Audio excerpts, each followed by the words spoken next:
You know those places that just hearing the name sends a chill down your spine? Yeah, now imagine a hospital that, for decades, was a symbol of care, hope, and recovery.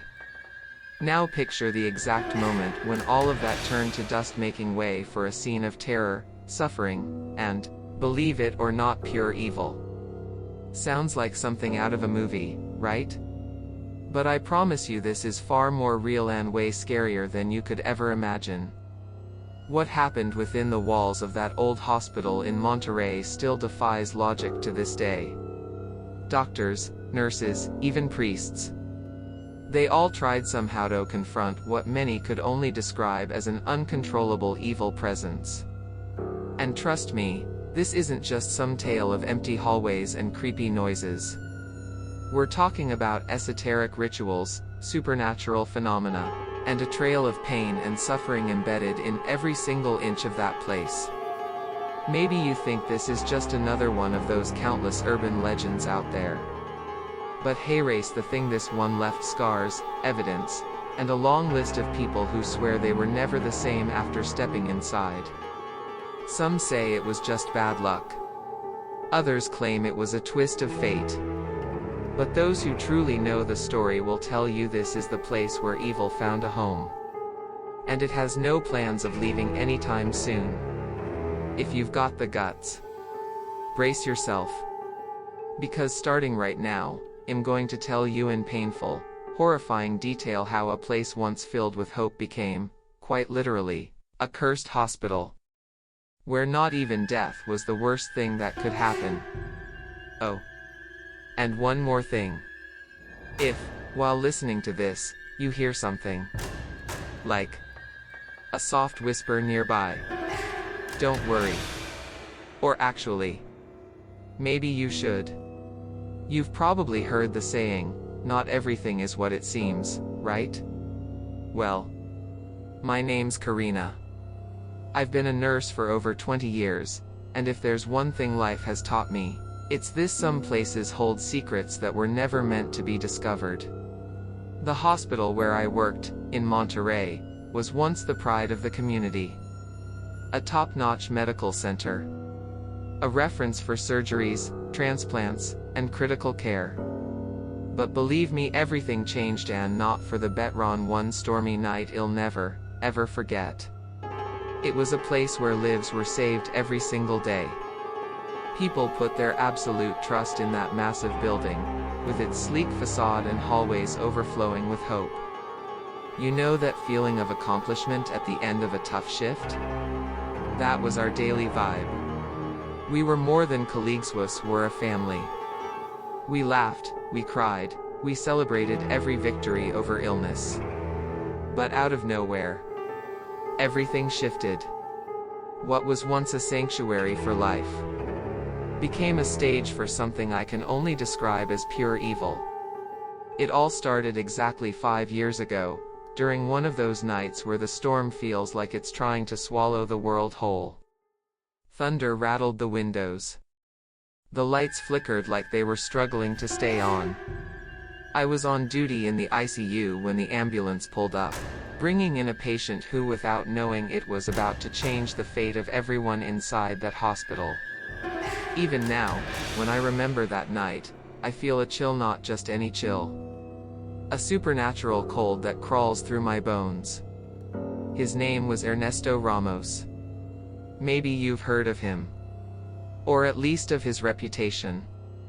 He was the infamous leader of a controversial religious cult that everyone in the region whispered about but no one dared to confront. The stories were serious, dark rituals, esoteric practices, and rumors of things so vile I won't even repeat them. And yes, when they brought him in, he was critical. Very critical. But no one, whether they admitted it or not, expected that this man didn't come alone. Something else, something not of this world, came with him. And let me tell you, it didn't take long for the first signs to appear. You know those things you try to shrug off, convince yourself it's just fatigue? Yeah. That night, for the first time, we all felt it. The presence of a mysterious shadow that, to this day, never really left us. If I told you that from the very first second, you could feel something was off. Believe me, it's no exaggeration. When the paramedics opened the ambulance doors, the smell. Oh, that smell. It wasn't blood. It wasn't medicine. It was something heavy. Thick. Something that clung to your skin, you know? And there he was, Ernesto Ramos. The infamous leader of that religious cult, drowning in whispers of dark rituals and unspeakable practices that the whole city talked about. But no one ever dared face directly. His body was covered in strange markings. Symbols that didn't look like tattoos. Or scars. While we scrambled to stabilize him, you could hear him muttering, no, not Spanish, not Latin. It was something else. A weird mix of guttural sounds, disconnected words, and whispering voices. Voices that didn't just come from him, but from the very air around him. I swear to you, no one in that room could tell whether what we were hearing was real, or just in our heads. And then, exactly at 3:33 a.m., you know, that hour that never brings good news, everything went black. Boom. Total blackout. And trust me, this wasn't just a regular power outage. The lights were gone. The monitors died. The backup generators, the ones that never failed, stopped. Panic spread instantly. Imagine an ICU packed with critical patients, and suddenly, no machines, no life support. And right in the middle of that chaos, Ernesto's heart monitor flatlined. His death. Oh man. Even now, no one can explain it properly. It felt like it wasn't just him who left. The moment his last vital sign disappeared, a gust of wind, but not a normal wind. It was a cold so unnatural it cut through bone, filled the room. The windows rattled. The glass panes, even though they were closed, vibrated like something was either trying to break in or break out. And then, silence. A silence so loud, it felt like it crushed you. When the power came back minutes later, we were all frozen in shock. On paper, his cause of death was written as cardiac arrest. But don't ask me to believe that. Because deep down, we all knew. From that moment on, that hospital was never the same. Whatever dark presence had settled over the building never left. You could feel it. Ernesto was gone. But he left something behind. Something that should have never, ever crossed over into our world. And trust me, things only got worse from there. The days following Ernesto Ramos' death were a nightmare. And I'm not talking about stress or tension, no. This was something far, far beyond that. Things started happening that no medical protocol, no training, no science could possibly explain. And believe me, it didn't take long. Patients, people who were practically ready to be discharged, just died. Out of nowhere. No warning. No medical reason. It was like something ripped the life right out of them. I remember one case clear as day. A kid. 19 years old. Healthy. Recovering perfectly from a simple appendectomy. Everything was going fine. Until one morning, they found him dead. And the worst part? The marks around his neck and on his chest. Deep bruises, scratches. Like something had grabbed him. Like invisible hands had squeezed the life out of him. No scan, no autopsy could explain it. And honestly, none of us could even find the words. Because how do you explain The unexplainable? But it got worse. Much worse. When we pulled the footage from the security cameras in his room. God, if regret could kill, I would have dropped dead right there. You could clearly see the kid waking up, terrified. Looking around, like he saw something he shouldn't have seen. And then, out of nowhere, he starts convulsing. Struggling. Clawing at his own neck. Like something was choking him. But there was no one there. Then suddenly, he was dragged. Dragged by an invisible force, right out of the camera's view. All you could hear were his screams. And then, silence. And don't you dare think this was an isolated case. Nope. That same week, 2 more patients died under the exact same bizarre circumstances. Doctors, even the most skeptical ones, started avoiding night shifts. Especially the graveyard shift. There was no denying it anymore. Anyone who stayed past midnight felt it. That bone-chilling supernatural cold. The whispering voices. The shadows moving where nothing should be. And that's when we realized. This wasn't a physical problem. This was something spiritual. Or worse. Supernatural.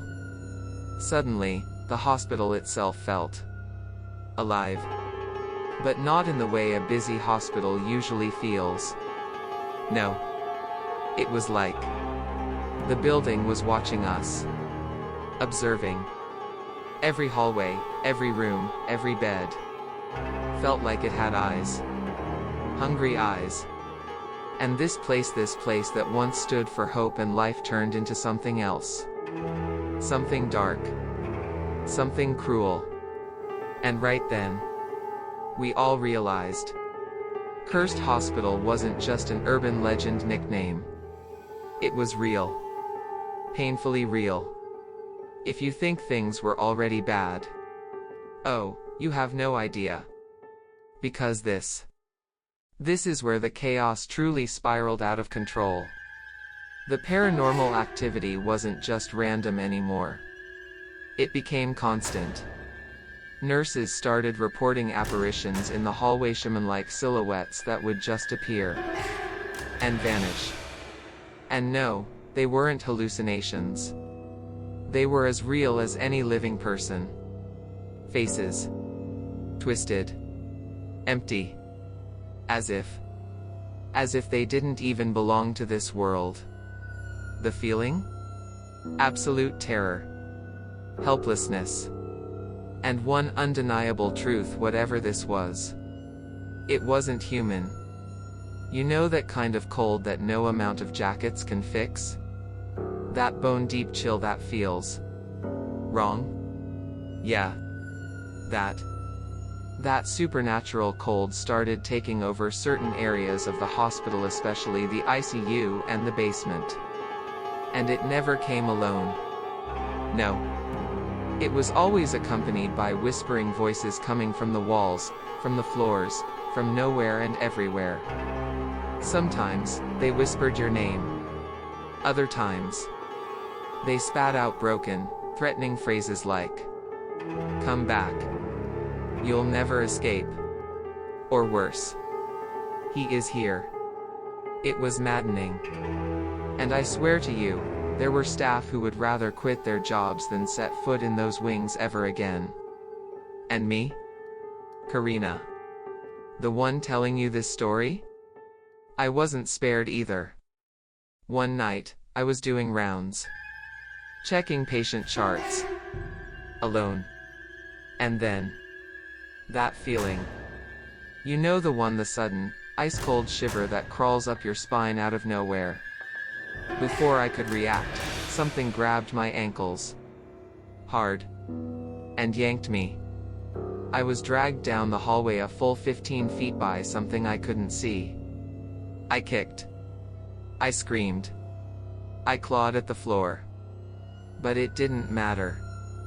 There was no escape. When I opened my eyes, I was in a room. A room I had never seen before. No windows. No doors. Just darkness. And the air. It was heavy. Oppressive. It felt like breathing cement. And then, out of nowhere, right next to my ear, a voice whispered, crystal clear, "You will not escape." And then, laughter. Dry. Mocking. Cruel. Laughter that didn't sound human. I swear to you, those were the longest minutes of my entire life. Even now, just talking about it, my whole body trembles. Somehow didn't ask me how I woke up in the infirmary. Bruised. Shaken. With deep red marks around my ankles like something, or someone, had held me with terrifying force. But no one was there. No one saw anything. And from that day forward, things collapsed entirely. No one wanted to be alone anymore, not even for a second. And by then, we all understood something terrifyingly clear: whatever lived inside that hospital wasn't human. It wasn't a lost soul. It wasn't a ghost. It was something far worse. Something that radiated pure evil in every corner of that cursed place. Faced with everything happening, it became obvious. No amount of medicine could fix this. The hospital administrators, desperate, hopeless, turned to the only option left: an exorcism.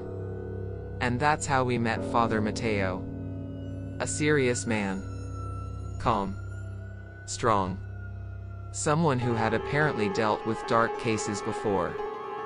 But the moment he stepped inside that hospital, even his face changed. Pale. His eyes darted to the hallways, scanning every corner. And the first words out of his mouth? This is different. He could feel the malignant presence smothering the air like a thick, poisonous fog. The ritual started on what seemed like an ordinary morning. But the second Father Mateo began his prayers, the atmosphere flipped. And I'm not speaking metaphorically. No. The lights flickered. The temperature dropped so fast you could see your own breath. This wasn't just cold. This was supernatural cold. As if every ounce of warmth was being sucked out of the building itself. And then it began. Medical carts started flying across rooms. Trays of surgical tools smashed against walls. Chairs slid violently on their own. The hospital turned into a war zone against something we couldn't even see.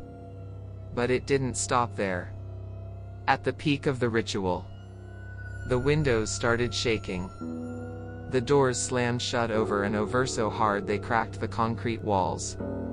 And then boom. Total blackout. No power. No emergency lights. Nothing.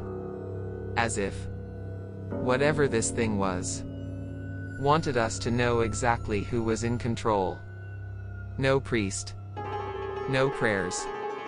No crosses were going to change that. And in the suffocating darkness, all you could hear were the desperate prayers of Father Mateo. Screams. Sobbing. And then laughter.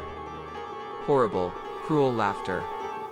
Laughter that echoed through the building like it belonged to something that wasn't just mocking us, but hunting us.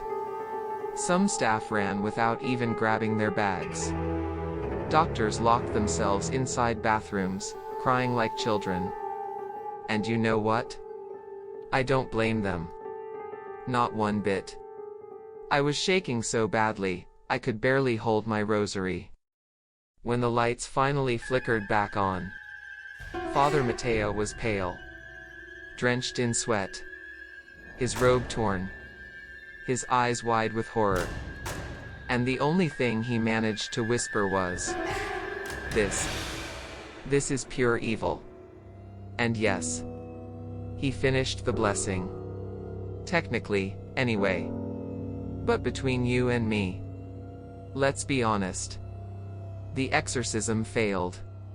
Completely.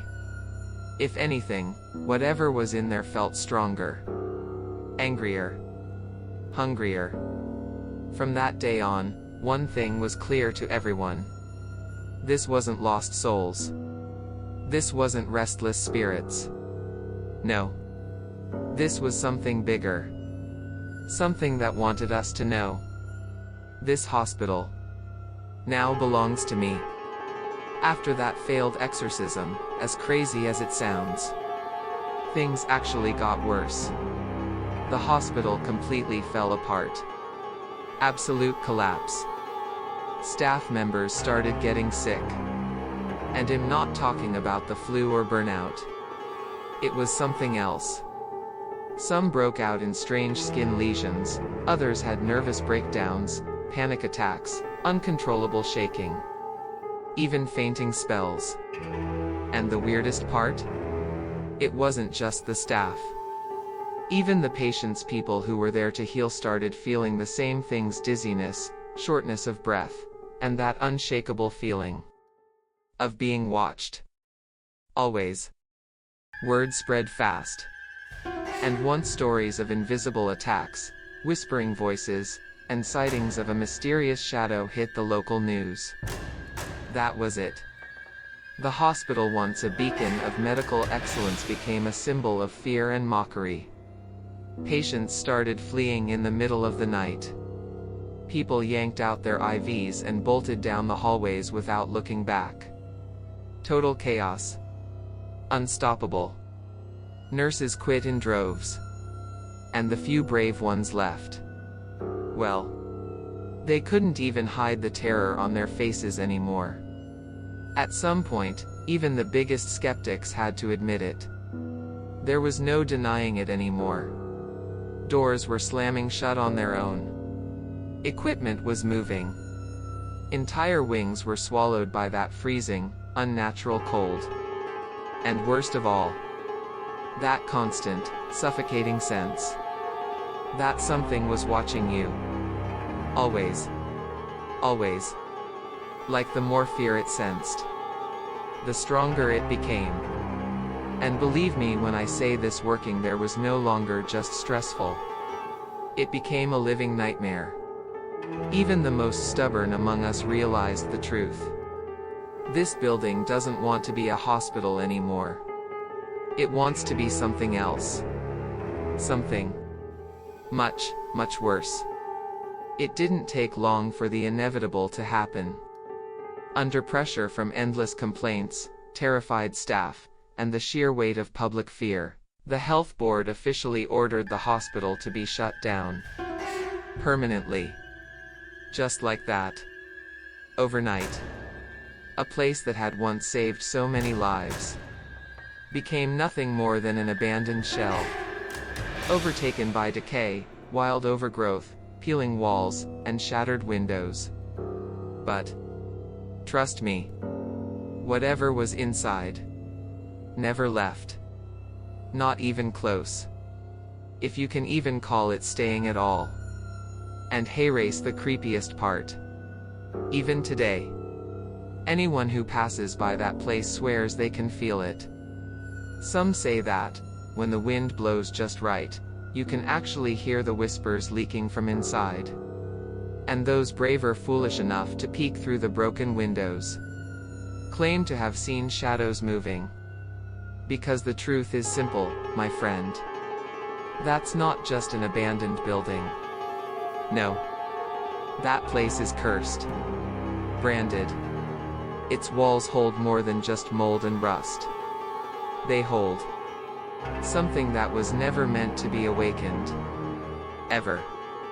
And if you think the nightmare ended after the hospital closed, you're dead wrong. In fact, that's when the real story began.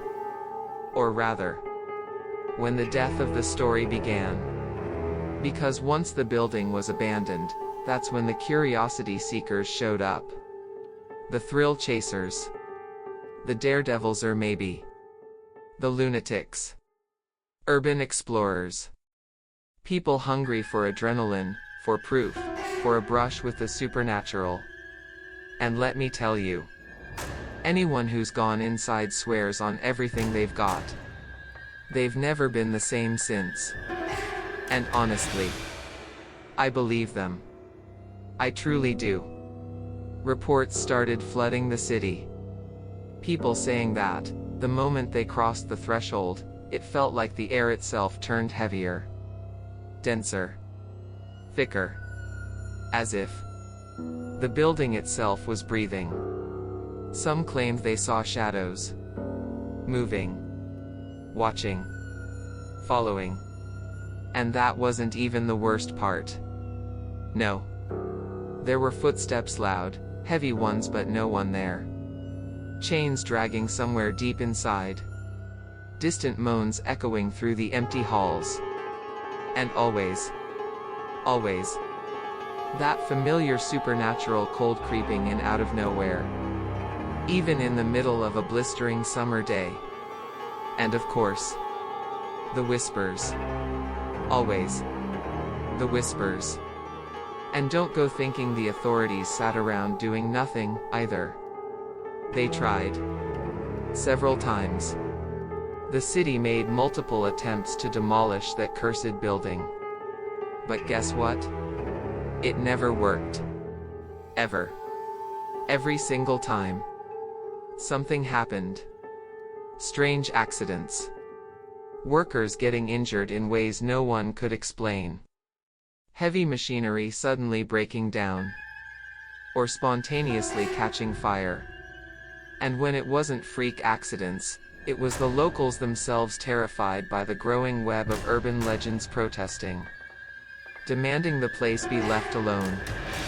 Left untouched. And the craziest part? Even now. Videos, photos, live streams keep surfacing online. People who went in trying to prove, oh, it's all fake. And then came running out pale, shaking, sobbing. There was even one case that went viral. A group got trapped inside for hours. They swore in camera that the door they walked through just vanished. Gone. Disappeared. And while they were stuck, they reported being attacked. Scratched. Pushed. Yanked. Hit by something invisible. And always that same whisper. Over. And over. Get out. Now. And so, there it stands. Still. Untouched. A monument to pain. To horror. To suffering. And to pure, unfiltered evil. The crumbling walls. The broken windows. The rust. The vines choking the building from the outside. All of that is just the set dressing. Because what really matters is what you can't see. What's still inside. Waiting. Watching. Biding its time. And if there's one thing I've learned after all these years, it's this. Some doors, once opened, can never be closed. And worse, some things, once awakened, never go back to sleep. So after hearing all of this, be honest with me. Would you dare set foot in that place? Or maybe, just maybe, without even realizing it, just by listening to this story, you've already started to feel that familiar supernatural chill creeping up your spine. And the bigger question is, are there other places like this out there? Hiding in the shadows of the world. Just waiting for someone foolish enough to walk in. That's the thing, right? How far are we willing to let our curiosity take us? And more importantly, should some doors even be opened at all? Because, sometimes, what we casually call urban legends are actually just truths too terrifying to face. It really makes you wonder, what else is out there, hidden behind stories we've always brushed off as pure fiction? So tell me, do you believe in the supernatural? Do you believe a place can absorb so much pain, so much suffering, so much pure evil, that it becomes something else? Something alive? Or do you think all of this is just coincidence? Mass hysteria? Just tricks of the mind? Either way, be careful. Because sometimes, while you're listening to stories like this, something might just be listening to you. And hey, if you love stories like this full of mysteries, secrets, paranormal events, and things that defy logic, don't waste any time. Hit that subscribe button. Turn on notifications. Because trust me, there's a lot more coming your way. Around here, we don't just tell scary stories. We hand you the flashlight, so you can find your way through the dark. That is, if you're brave enough. So now, it's your turn. Drop it in the comments. Do you know of any other places like this? A hospital, a house, an abandoned building, a road, a forest, somewhere with energy so heavy, so dark, it feels like it's watching anyone who gets too close? Tell me your story. Who knows? It might just become the next video we share. Right here.